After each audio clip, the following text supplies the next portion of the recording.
Terima kasih pemirsa, Anda masih bersama kami di Laporan 8 Siang Garuda TV. Erlangga Hartarto menyatakan pengunduran diri sebagai Ketua Umum DPP Partai Golkar. Pengunduran diri Erlangga Hartarto ini terhitung sejak Sabtu 10 Agustus 2024.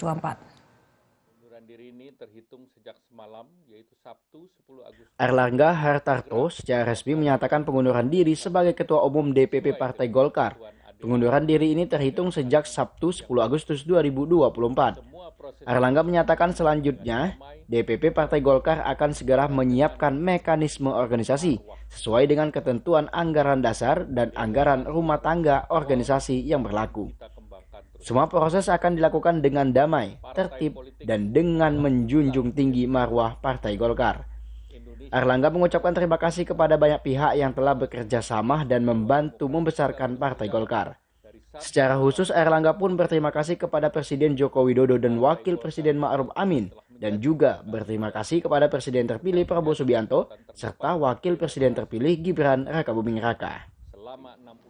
Saya Erlangga Hartarto, setelah mempertimbangkan dan untuk menjaga keutuhan Partai Golkar dalam rangka memastikan stabilitas transisi pemerintahan yang akan terjadi dalam waktu dekat, maka dengan mengucapkan Bismillahirrohmanirrohim, serta atas petunjuk Tuhan Yang Maha Besar, maka dengan ini saya menyatakan pengunduran diri sebagai Ketua Umum DPP Partai Golkar. Pengunduran diri ini terhitung sejak semalam, yaitu Sabtu 10 Agustus 2024. Selanjutnya sebagai partai besar yang matang dan dewasa, DPP Partai Golkar akan segera menyiapkan mekanisme organisasi sesuai dengan ketentuan ADART organisasi yang berlaku. Semua proses ini akan dilakukan dengan damai, tertib, dan dengan menjunjung tinggi marwah Partai Golkar. Secara khusus saya ingin berterima kasih kepada Bapak Presiden Joko Widodo dan Bapak Wapres Kiai Haji Ma'ruf Amin. Demikian pula terima kasih saya sampaikan kepada Presiden terpilih Bapak Prabowo Subianto dan Wakil Presiden terpilih Mas Gibran Rakabuming Raka. Erlangga Hartarto pun menghimbau kepada para kader dan simpatisan Partai Golkar untuk terus merawat Partai Golkar dengan penuh semangat dan optimisme. Sebagai penutup pengunduran diri, Erlangga mengutip satu bait dalam himne Partai Golkar, yaitu Hiduplah Golongan Karya. Demikian laporan Apriansyah, Garuda TV. Sementara itu, pemirsa, untuk melihat situasi terkini dari kantor DPP Partai Golkar, saat ini sudah ada jurnalis Garuda TV Raisa Oktaviani dan juru kamera Yudis Aldani. Halo, selamat siang Raisa. Bagaimana update terkini dari DPP Partai Golkar? Apakah surat pengunduran diri dari Yusuf Hamka yang disebut-sebut juga akan menyusul ketua umumnya Erlangga Hartarto yang juga akan mengundurkan diri? Apakah ini sudah diterima oleh pihak Golkar, Raisa? Selamat siang Cica, betul untuk surat pengunduran diri Yusuf Hamka atau Babah Alun sudah diserahkan tadi pada pukul 10 waktu Indonesia Barat di kantor DPP Golkar dan diterima langsung oleh staf Sekjen Partai Golkar, di mana memang awalnya direncanakan untuk surat pengunduran diri tersebut diserahkan langsung kepada Sekjen Golkar Lodewijk F. Paulus, namun karena memang belum hadir di kantor DPP Golkar, jadi surat tersebut diserahkan kepada staf Sekjen Golkar. Memang kalau kita melihat mundurnya Yusuf Hamka atau Babah Alun ini menyusul dari Erlangga Hartarto yang pada 10 Agustus 2024 lalu ini mundur dari jabatannya di Ketua Umum Partai Golkar.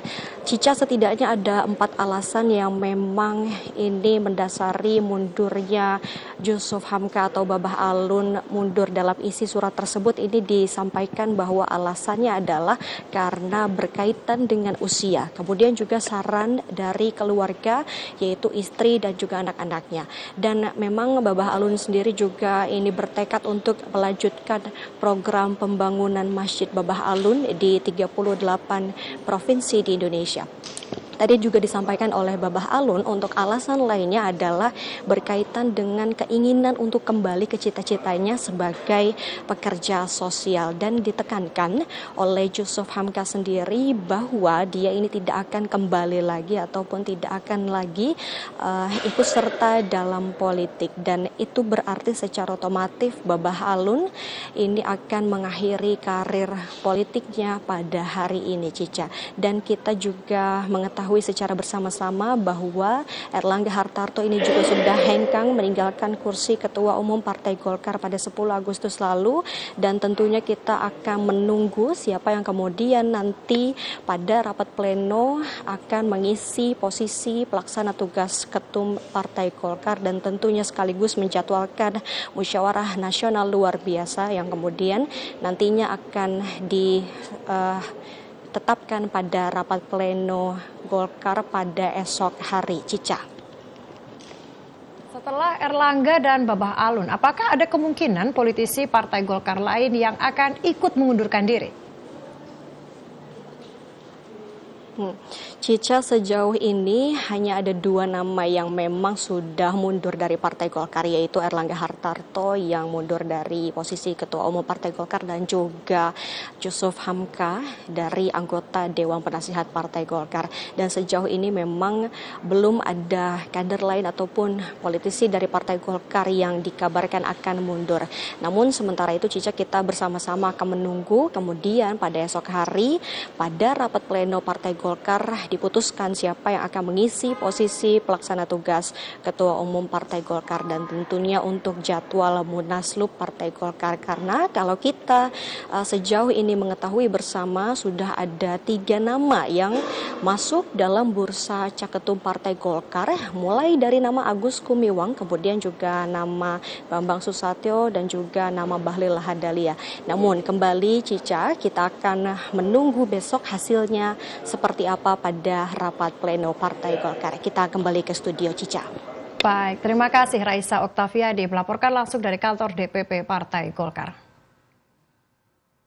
Dan untuk mengetahui lebih jauh mengenai mundurnya Erlangga Hartarto dari posisi Ketua Umum Partai Golkar, serta siapa yang akan mengisi kursi Ketua Umum Partai Golkar selanjutnya, telah terhubung bersama kami melalui aplikasi Zoom Direktur Eksekutif Parameter Politik, Mas Adi Prayitno. Halo, selamat siang Mas Adi Pray. Ya, Mas Adi Pray. Halo, selamat siang. Selamat siang, Mbak. Ya, Mas Adi Pray, baru saja kita saksikan bahwa Babah Alun ini juga ikut mundur dari Partai Golkar menyusul Ketua Umumnya Erlangga Hartarto. Menurut Anda, mengapa fenomena ini terjadi? Apa yang menyebabkan Erlangga Hartarto dan berikut juga Babah Alun mundur dari Partai Golkar? Silakan analis Anda. Ya, saya kira memang justru itu yang menjadi tanda tanya publik ya. Apa yang kemudian membuat Pak Erlangga Hartarto itu mundur secara tiba-tiba, karena memang selama ini terkesan bahwa internal Golkar itu baik-baik saja. Ya. Misalnya ketika ada desakan Munaslup sejak beberapa bulan yang lalu, Munaslup itu belum datang ya. Bahkan Pak Erlangga itu dinilai sebagai ketua umum yang dinilai sukses menaikkan suara Golkar di Pileg 2024 dan dinilai memiliki kinerja menteri yang cukup baik sebagai ekonomi. Tapi kemudian publik agak sedikit terhenyak karena memang mundur secara tiba-tiba. Kalau saya sih melihat pasti ada situasi yang tidak normal, di mana hal ini kemudian membuat Pak Erlangga itu harus mundur ya. Situasi tidak normal itu mungkin pada faktor internal ataupun faktor eksternal yang saya kira memiliki kekuatan politik yang cukup luar biasa. Karena apapun judulnya, posisi Pak Erlangga Hartarto yang Ketua Umum Golkar pasti cukup vital dan kunci, termasuk misalnya posisinya sebagai Menko Perekonomian adalah posisi yang juga cukup strategis ya. Hal-hal inilah yang saya kira ada kekuatan politik yang melampaui kekuatan Pak Erlangga Hartarto sebagai Ketua Umum Partai dan Menko, yang saya kira mampu membuat situasi Golkar termasuk Pak Erlangga harus mengumumkan secara terbuka soal kemunduran dirinya sebagai Ketua Umum Golkar. Saya kira di situ paling mungkin yang saya sampaikan. Baik, Mas Adi Prait. Namun sebagai seorang ketua umum yang harusnya itu posisi tertinggi dalam sebuah partai politik yang harusnya akar rumputnya itu harus satu suara dengan ketua umum partainya. Apakah mungkin kekuatan di luar partai bisa mengalahi kekuatan seorang ketua umum partai politik, Mas Adi? Ya pastinya, karena ini kan menyangkut pribadi Pak Erlangga Hartarto sebagai ketua umum. Ya. Pastinya Pak Erlangga itu tidak punya waktu untuk mengkomunikasikan secara day to day, mengkomunikasikan kepada satu persatu kepada seluruh kader Golkar yang cukup banyak ya. Ini tentu ada preferensi individual yang kemudian Pak Erlangga ini tidak bisa menghindar dari informasi dan tekanan-tekanan politik yang muncul itu. Tapi apapun judulnya, saya menduga bahwa kekuatan politik yang cukup besar ataupun kekuatan besar di luar Pak Erlangga ini politiknya politik tingkat tinggi ya. Karena ini yang kemudian membuat Pak Erlangga itu mundur, itu artinya ini kan menjadi alasan supaya mundur Golkar itu dipercepat. Karena kalau dulu Munaslup misalnya sebagai mekanisme pergantian ketua umum Golkar, ini kan ada kesan untuk menurunkan Pak Erlangga di tengah jalan, semacam kudeta politik kan, itu nggak fair dan tidak elok. Pasti ada tuduhan-tuduhan operasi untuk menjatuhkan Pak Erlangga di tengah jalan. Tapi kalau Pak Erlangga Hartarto kemudian mundur di tengah jalan, itu kan sama halnya mempercepat bagaimana Munas Golkar segera dilakukan untuk menentukan dan memilih siapa penggantinya Pak Erlangga Hartarto. Makanya tidak mengherankan dalam sambutannya Pak Erlangga ini kan terkesan menyampaikan bahwa kemundurannya ini tak ada kaitan apapun ya, terkesan baik-baik saja dan tak ada intervensi dan tekanan apapun. Betul. Inilah yang kira canggih ini desain politiknya. Artinya apa? Dengan mundurnya Pak Erlangga, maka Golkar punya alasan segera menggelar Munas dipercepat atau Munas luar biasa untuk mengisi kekosongan ketua umum Golkar menghadapi Pilkada 2024 yang dilaksanakan secara serentak secara nasional. Artinya bisa dikatakan bahwa tekanan eksternal ini lebih kuat daripada permintaan dari akar rumput Golkar itu sendiri, begitu Mas? Sepertinya begitu. Kalau kita mendengarkan statement politik dari misalnya ya Pak Yusuf Kalla dalam beberapa pernyataannya dia mengatakan bahwa secara organisatoris misalnya tak ada apapun informasi yang terkait dengan Golkar yang meminta kepada Pak Erlangga itu mundur ataupun menekan. Bahkan nyaris tak ada satupun suara-suara DPD Golkar tingkat 1 dan tingkat 2 yang meminta Pak Erlangga Hartarto itu untuk mundur dari jabatan politiknya. Artinya secara internal kepartaian, ya Golkar ini aman-aman saja sebenarnya. Beda misalnya banyak kader Golkar yang demo, DPD demo, ada yang protes meminta Munas itu untuk segera dilakukan. Ini tidak silent. Tidak ada angin, tidak ada hujan, tiba-tiba Pak Erlangga Hartarto meminta menyatakan sikapnya untuk mundur dari Golkar dengan alasan ingin fokus kinerja sebagai menteri, dengan alasan menjaga stabilitas internal Golkar untuk memuluskan transisi politik dari Pak Jokowi ke Pak Prabowo Subianto. Kan gitu jalan. Mas Adi Prait, kemudian bagaimana dampaknya dari mundurnya Erlangga Hartarto ini? Apakah akan berdampak pada koalisi kepemerintahan ataupun mungkin surat-surat rekomendasi yang sudah dikeluarkan Pak Erlangga Hartarto untuk calon kepala daerah dalam pilkada mendatang seperti itu? Ya saya kira memang ada dampak secara signifikan. Pertama terkait dengan komposisi menteri. Mungkin menteri-menteri yang akan diusung oleh Golkar di 2024 sejumlah provinsi, kabupaten, dan kota rekomendasinya sudah mulai dikeluarkan ya.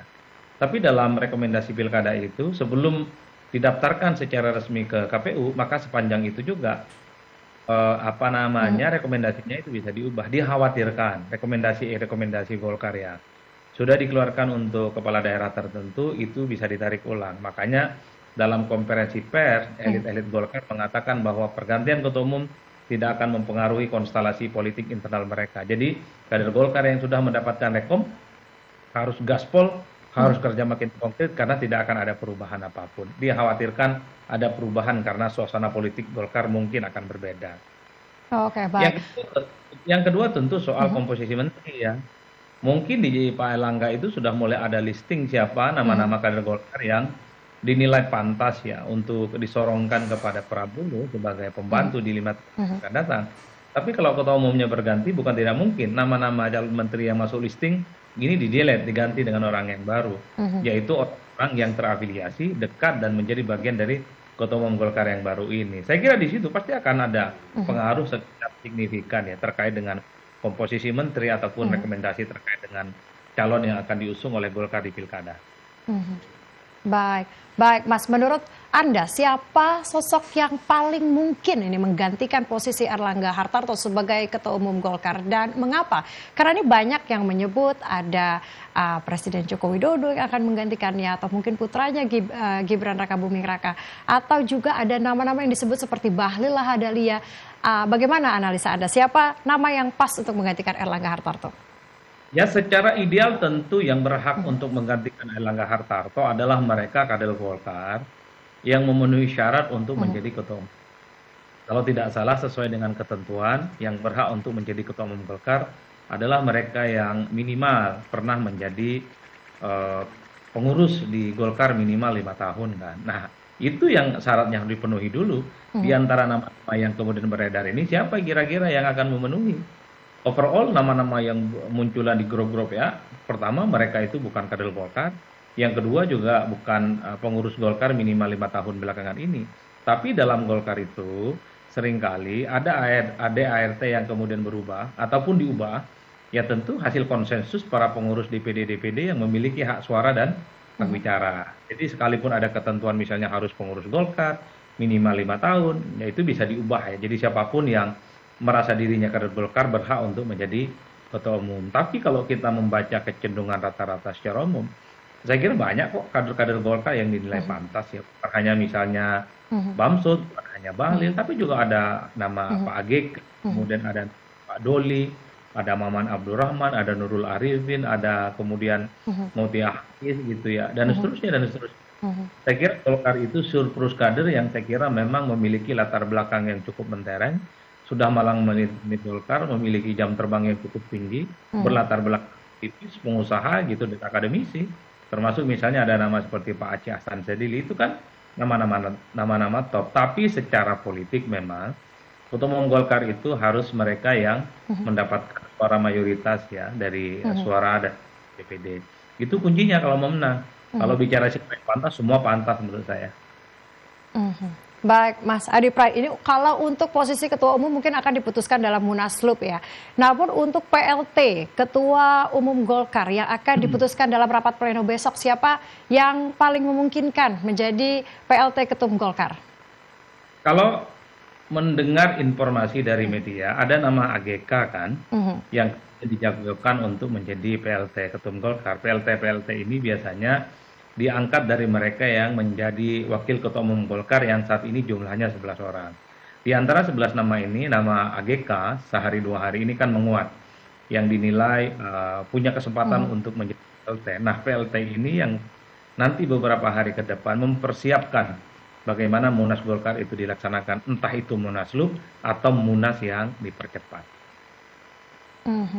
Baik, Mas Adi Pray, pertanyaan terakhir, singkat saja, apakah dengan mundurnya Erlangga Hartarto ini sebagai Ketua Umum Golkar ini merupakan langkah strategis yang memang direncanakan oleh Erlangga Hartarto untuk masa depan politik Partai Golkar? Saya kira secara individual Erlangga Hartarto tentu tidak mau mundur ya. Karena beberapa waktu yang lalu ketika ada isu Munaslup, Pak Erlangga Hartarto justru mendapatkan dukungan mayoritas dari DPD daerah yang meminta Erlangga Hartarto untuk memimpin Golkar sekian kalinya. Jadi dalam konteks itulah Pak Erlangga sepertinya cukup confident dan tidak mau digantikan oleh yang lain. Tapi kan turbulensi politik, tapi kan politik tiba-tiba datang dan kemudian membuat Pak Erlangga Hartarto itu ya harus dia menyatakan mundur secara terbuka di tengah situasi tak ada kegentingan apapun. Ini yang kemudian membuat tanda tanya begitu banyak orang. Biasanya tradisi dalam partai itu kan rebut-menerbut. Tradisi partai itu biasanya mempertahankan kekuatan politiknya. Ini pertama dalam sejarah, terutama di internal Golkar, ketua umumnya punya peluang untuk menjadi ketua umum Golkar yang kesekian kalinya, tapi kemudian harus mengundurkan diri dari jabatan yang cukup prestis ini. Oleh karena itu saya berkesimpulan, pasti ada kekuatan politik yang jauh melampaui kekuatan politik Pak Erlangga, sehingga Pak Erlangga itu harus terpaksa meletakkan jabatan politiknya. Baik, terima kasih Mas Adi Prayitno atas waktunya pada siang hari ini. Salam sehat Mas Adi.